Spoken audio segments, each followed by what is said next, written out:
Hi guys, कैसे आप लोग। ये देख सकती है शोभा आज करवा चौथ कर रही है। पहला इसका करवा चौथ है। और ये साहूकार की बहू ने श्याऊ माता से कहा, मुझे तो एक ही बेटा नहीं है, सात सात कहाँ से होंगे। श्याऊ माता ने पूछा, इसका कारण क्या है। उसने उत्तर दिया, यदि आप मुझे वचन दे तो इसका कारण बता सकती हूँ।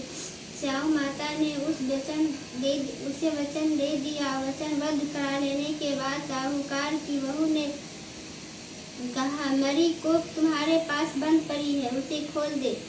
श्याऊ माता ने कहा, मैं तेरी बातों में आकर धोखा खा गई, अब तुझे तेरी कोख खोलनी ही पड़ेगी। इतना कहने के साथ ही श्याऊ माता ने कहा, अब तू घर को जा, तेरे 7 बेटे और 7 बहुएं होंगी। घर जाने पर तू अहोई माता का उद्यापन करना, 7 अहोई बनाकर 7 कराही देना। उसने घर लौटकर देखा तो उसने 7 बेटे और 7 बहुएं बैठी हुई मिली।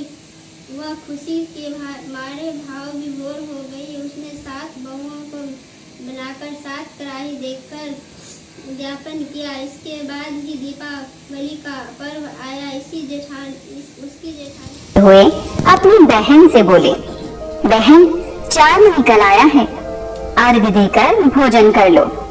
साहूकार की बेटी ने अपनी भाभियों से कहा, भाभी देखो चांद निकल आया है, आप भी अर्घ देकर भोजन कर लो। ननद की बात सुनकर भाभी बोली, बाईसा ये तो आपके लिए ही निकला है, हमारा चांद निकलने में अभी बहुत समय है। वह भूख से व्याकुल थी।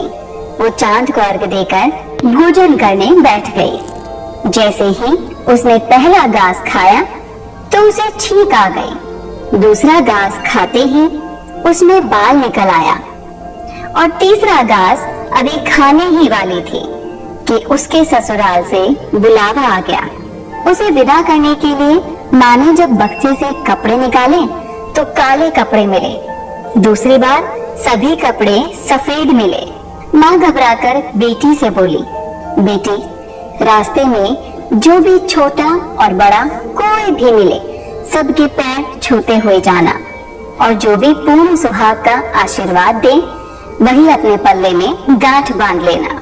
बेटी बोली, ठीक है माँ, और वो ससुराल चली गई। रास्ते में उसे जो भी मिला वो सबके पैर छूती गई। सभी ने सुखी रहो, घर का सुख देखो का आशीर्वाद दिया।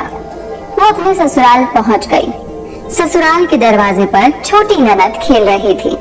जब उसके पांव छुए तो उसने आशीर्वाद दिया, सदा सौभाग्यवती रहो, पुत्रवती रहो और पूर्ण सुहागन हो। ये सुनते ही उसने अपने पल्ले से गांठ बांध ली और घर के अंदर गई तो उसने देखा कि उसका पति मरा हुआ जमीन पर लेटा है और उसे ले जाने की तैयारी हो रही है। जैसे ही उसे ले जाने लगे वो बोली, मैं उन्हें ले जाने नहीं दूंगी। फिर भी कोई नहीं माना तो बोली, मैं भी साथ जाऊंगी। फिर सभी बोले कि इसे भी साथ ले चलो। जब पति को जलाने का समय आया तब वो बोली कि मैं इन्हें जलाने भी नहीं दूंगी। तो सभी बोले, पहले तो अपने पति को खा गई, अब उसकी मिट्टी भी खराब कर रही है। गांव के और परिवार के सभी बड़े लोगों ने ये निर्णय लिया कि इसे यहीं रहने दो और इसके लिए एक झोपड़ी बनवा दो। वो वहां अपने पति को लेकर रहने लगी। वो पति की साफ सफाई करती और उसके पास बैठी रहती। उसकी छोटी ननद दिन में 2 बार आकर उसे खाना दे जाया करती। वो हर चौथ का व्रत करती, चांद को अर्घ देती और चौथ माता का पूजन करती। जब चौथ माता आती तो वो कहती, करवोले करवोले, भाइयों की प्यारी बहन करवोले, घनी बुखारी करवोले।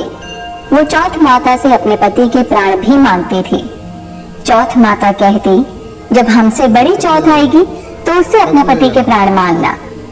ऐसा करते करते सभी चौथ आई और यही कहकर चली गई। अश्विन की चौथ बोली, तुझसे कार्तिक की करवा चौथ माता नाराज है और वही तेरा सुहाग लौटाएंगे।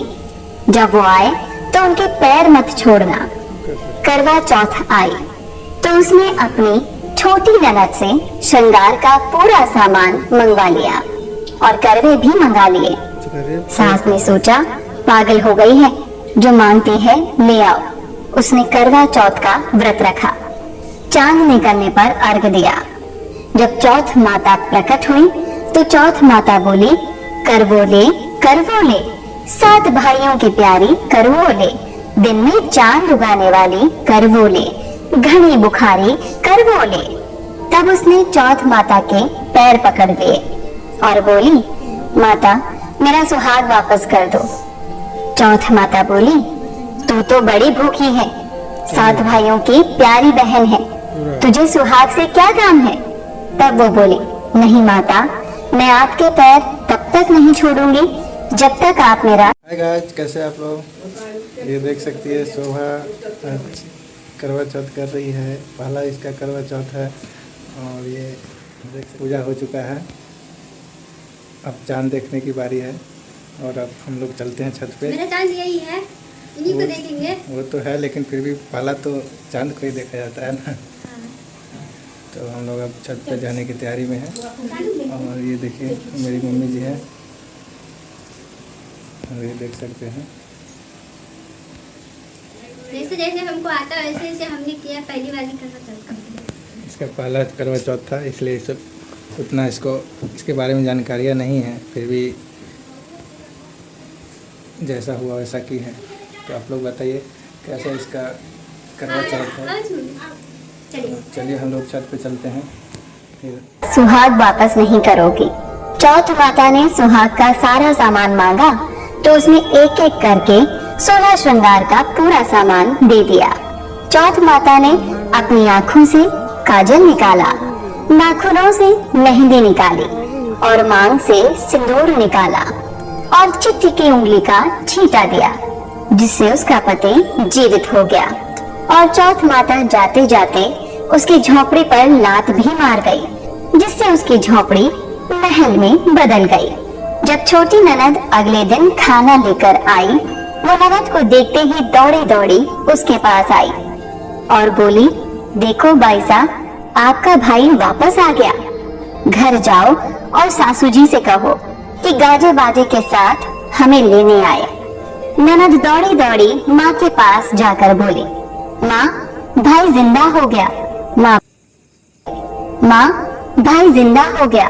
माँ बोली, उस भाभी के साथ तेरा भी दिमाग खराब हो गया है।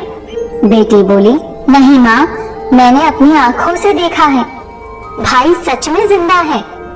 सभी गाजे बाजे के साथ अपने बेटे को लेने पहुंची। वो बोली, देखो माँ, आपका बेटा वापस आ गया। सास बोली, मैंने तो साल भर पहले ही अपने घर से भेज दिया था, वो तो तू ही थी जो इसे वापस लेकर आई है। इस तरह चौथ माता की कृपा से साहूकार की बेटी ने अपने सुहाग को वापस पाया। हे चौथ माता, जैसे आपने साहूकार की बेटी के साथ पहले किया, वैसा किसी के साथ मत करना, और बाद में जैसे आपने उसे सुहाग दिया, वैसे ही सभी को देना और सभी पर अपनी कृपा बनाए रखना। बोलो चौथ माता की जय।